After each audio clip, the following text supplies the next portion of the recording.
What's up, my comic comrades? Today we continue our coverage of James Tynion's Batman run with issues 108 and 109, part 3 and 4 of the story arc titled The Cowardly Lot. It's a brand new story arc that involves a Scarecrow and a bunch of new characters like Simon Saint, the Unsanity Collective, Miracle Molly, the Gardener, Ghostmaker, and Peacekeeper-01 from the Magistrate, whose origin we get in these two issues. The story has really been moving Batman closer toward the future we see him battling through in the Future State Dark Detective title, a title we also covered a few months back, which you could find right here. Everything DC is doing with Batman right now is pretty interesting when you consider how much technology is advancing here in the real world and how digital our lives are becoming. Speaking of which, big thanks to NordVPN for sponsoring today's episode. As our lives involve more and more technology and our private personal info and data become more digitized, there is an ever-increasing number of malicious actors who are trying to steal and exploit that data. Not to mention all the companies who love to collect and monetize our data for their own gain. Anyway, keeping unwanted prying eyes out of our personal privates is just one of the reasons why we secure our internet with NordVPN. NordVPN keeps all your internet data safe behind a wall of next-generation encryption. And adding to that security, Nord has a strict no-logs policy, which means they don't track, collect, or share your private info, because they believe it's none of their business. What a novel idea. Setting up NordVPN is also insanely simple. Just go to nordvpn.com/variant to set up an account, download the app on your computer and your phone, then sign in and turn it on. That's it. And once you turn it on, Nord starts hiding your IP address by redirecting your connection through one of Nord's 5,300 plus remote servers in 59 countries around the world. And because Nord has servers seemingly everywhere, it gives you the ability to enjoy the internet without limits or borders, including access to hundreds of streaming platforms worldwide where you can explore content unique to different countries. That's a favorite feature of ours. Nord also has hundreds of secure P2P servers, allowing you to share large files without a problem. Listen, with NordVPN, you can lock down your digital life across all your devices. With a DNS data leak test, dedicated IP availability, up to 6 simultaneous connections, insanely fast servers, unlimited bandwidth, 24/7 customer support, and a ton more. And Nord is so confident in what they do, they back it all up with a 30-day money-back guarantee. So click our link in the description and head over to nordvpn.com/variant now, and they will hook you up with a huge discount on a 2-year plan. Plus, if you use the code variant at checkout, you'll get an additional bonus for freezies. Again, it's risk-free with Nord's 30-day money-back guarantee. Just click our link or go to nordvpn.com/variant to take control of your internet life again. You'll be glad you did. All right, with that covered, it's time to find out what's going on in Batman 108 and 109. But if you haven't read issues 106 and 107,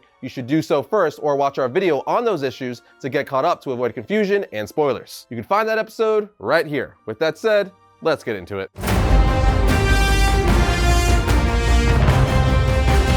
The issue starts off the same way the last two issues started off, with Batman seemingly towards the end of this story arc caught by the Scarecrow trying to fight the fear toxin. With Scarecrow saying the same thing he's been saying to him at the beginning of the last two issues. It's useless to resist Batman. And Batman talking to himself saying, ground yourself to what you know is real. Let go of the fear. Remember how to pull it all together. Remember how you got here. She asked you a question. As his fear kicks in again saying, no, remember her hurt. Remember how she failed to stop him. We are then taken to Gotham City Hall where Mayor Nakano is talking, saying to the media, these have been dark days for Gotham City. Since the attack on Arkham Asylum, since Joker, since Bane. In times of trouble, the city has always turned its focus to heroes, but over time, we turn to the wrong heroes. We turn to colorful characters in exciting costumes, who tell us they can bring us security. But today, I wanted to honor a real hero of Gotham City. A man whose quick thinking saved the lives of some of the only survivors of the Arkham attack. Today, Gotham City honors Sean Mahoney. Meanwhile, in the crowd, we see Simon Saint ask his assistant, what is the PR team able to find on Mahoney so far? He answers, his personal files were burned up with half of Arkham, so the team has been creating a new backstory that they think will appeal to the general public. Saint replies, good, that's very good, as he stares up at Scarecrow, who's watching on a nearby building, because remember, they're working together. Before Mahoney is taken away, Saint says, Mr. Mahoney, can I steal a minute of your time? I want to talk to you about your future. Elsewhere, we see Oracle listening to the news and see that she spotted Scarecrow on top of a building, at which point she says, Oracle to Batman, come in.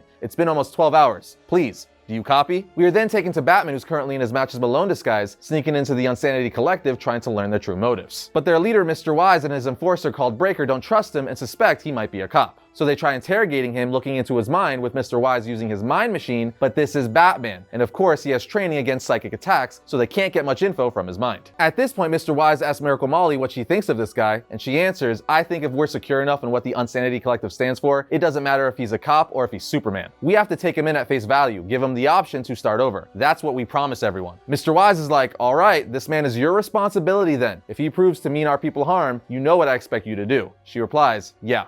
I do. At this point, Molly goes to get Bruce, saying, hey, get up, you're coming with me. At which point Bruce says, you know I might be rethinking joining this group of yours. She then looks at him saying, cut it out. He says, what? She then looks at him saying, you even have a fake mustache on, and you're doing a whole voice, putting on a show. And you're debating on whether or not you want to try to argue or just admit that I'm right. And I promise, the second option is the right one. She continues to tell him, a mask is more honest than a prosthetic. You want to keep your identity hidden? You're welcome to, but don't pretend you're someone you're not. Okay? As she throws him a mask that looks just like Zorro's. He then says, okay, and she even makes a comment on the mask saying, good job, very Zorro of you. Ditch the mustache too. Tell me the truth. Why are you here? Bruce answers, I want to understand who you people are. She says, all right, I can work with that. Hop on. They then get on her flying drone where she takes him to show him what they're all about. Elsewhere at St. Industries in Midtown, we see Simon Saint giving Mahoney a tour of his facility. Saint then asks Mahoney, if you don't mind me asking, how did a young man like you end up working as a guard at Arkham? He answers, well, my dad was a cop, same as my grandpa and my great-grandpa. I applied to the force when I was the right age, but they turned me down. The old Commissioner Gordon, he got my dad fired for taking a bribe. He had a grudge against my whole family. All the while, he was hanging out on rooftops with those costume freaks. Saint then says, you know I'm in the process of creating a new kind of police officer, one that will help shape the future of Gotham City, and I wanted to know if you would consider being the first officer in the program. Mahoney answers, look, I'm flattered, but I lost an arm and a leg in one day. I can't be a cop anymore. Saint then tells his assistant Ricardo, would you mind terribly showing Mr. Mahoney the sort of products we make here at St. Industries? Ricardo says, of course, Mr. Saint, taking off his shirt, revealing he has a robotic arm. Mahoney then says, this is incredible, but I don't have that kind of money for something like that. Saint tells him, it wouldn't cost you a penny. Consider it all a gift. I only ask that if the mayor agrees to our proposal, you agree to be the first peacekeeper on my new magistrate program. And of course, Mahoney agrees, saying, I like the sound of that. Sign me up. Elsewhere in Gotham, Miracle Molly shows Bruce where the Unsanity Collective work, which we learn is out of several half-finished skyscrapers all around the city, and they keep hopping between them, keeping out of sight of the authorities. Bruce asks, are you happy living like a nomad in a city like this? She tells him, Master Wise says that happiness is the carrot society holds at the end of a stick. They try to get you to pursue it as a way to control you, when the truth is that happiness is always fleeting. If you stop chasing it, then you can enjoy it when it comes. And as they're walking through the facility, Bruce learns that Molly is the one that builds the Unsanity Collective's tech.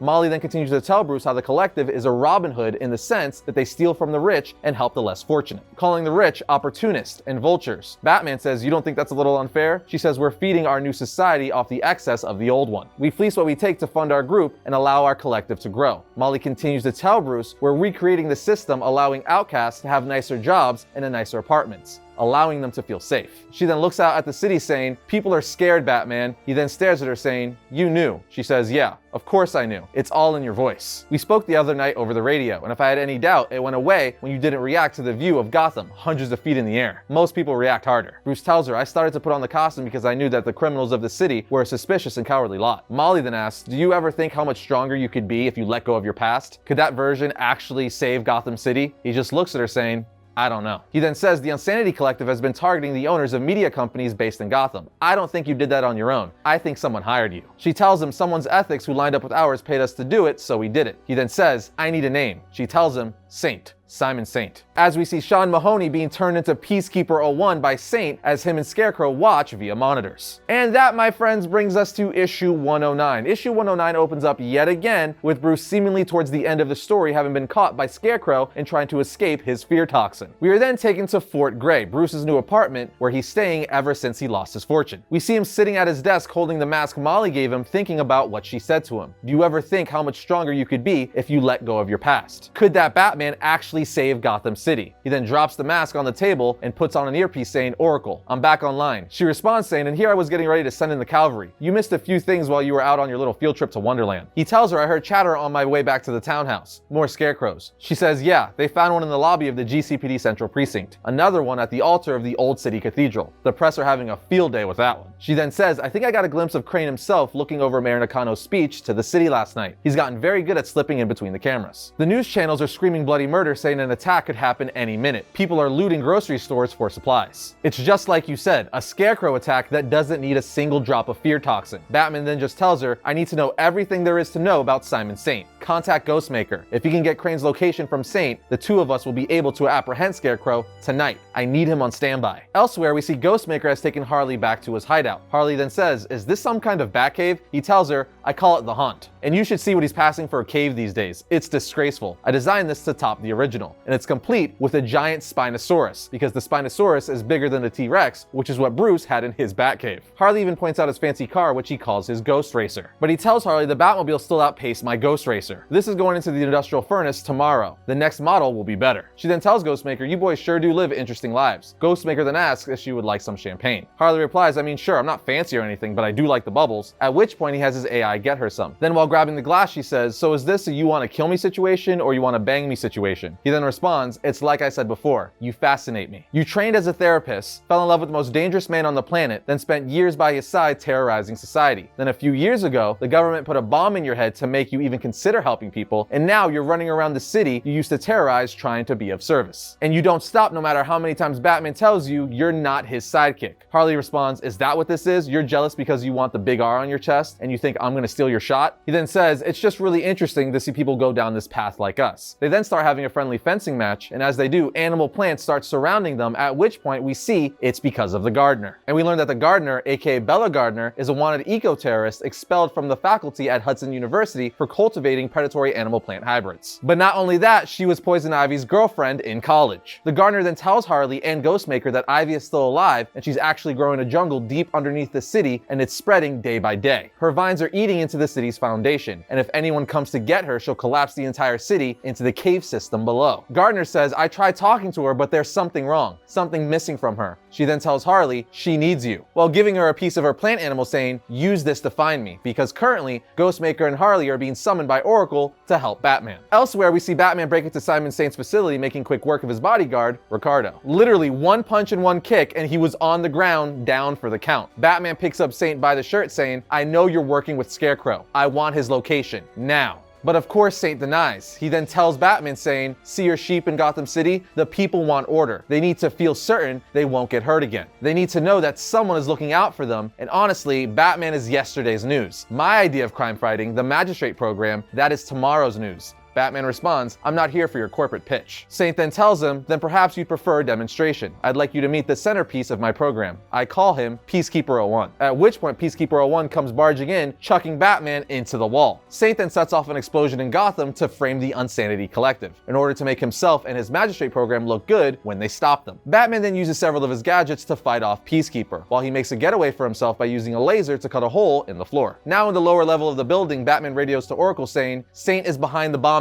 They're gonna frame the Unsanity Collective. We can't let them, but guess what? Peacekeeper-01 is on Batman's tail, saying, your lights out trick was nice and all, but I can see you, Batman. Batman replies, good, I can see you too, walking towards him before leaping in the air, ready to bring down the fist. And with that, the comic ends. What can I say? I'm thoroughly enjoying this Batman run. I've been enjoying Tynion's Batman run since he started like 20 issues ago now. For the most part, I'm really digging all the new characters he's coming up with, and I'm curious to learn more about Miracle Molly, as she's just now getting some spotlight. And I also like the origin of Peacekeeper-01. It has a clear motive, as he hates the GCPD because Commissioner Gordon shunned him and his whole family. So I'm really curious to see where this goes, because we know how it ended in DC Future State, or at least kind of, because it was left open-ended. But what do you guys think of this story thus far? Are you liking it? Are you hating it? Let us know down in the comments. And that's going to bring today's episode of Variant to a close. But if you like today's episode, be sure to check out this one right here. And if you like all of our videos, be sure to subscribe, like, and comment. It helps the channel out. But other than that, I'll see you guys next time when I talk about all things comics.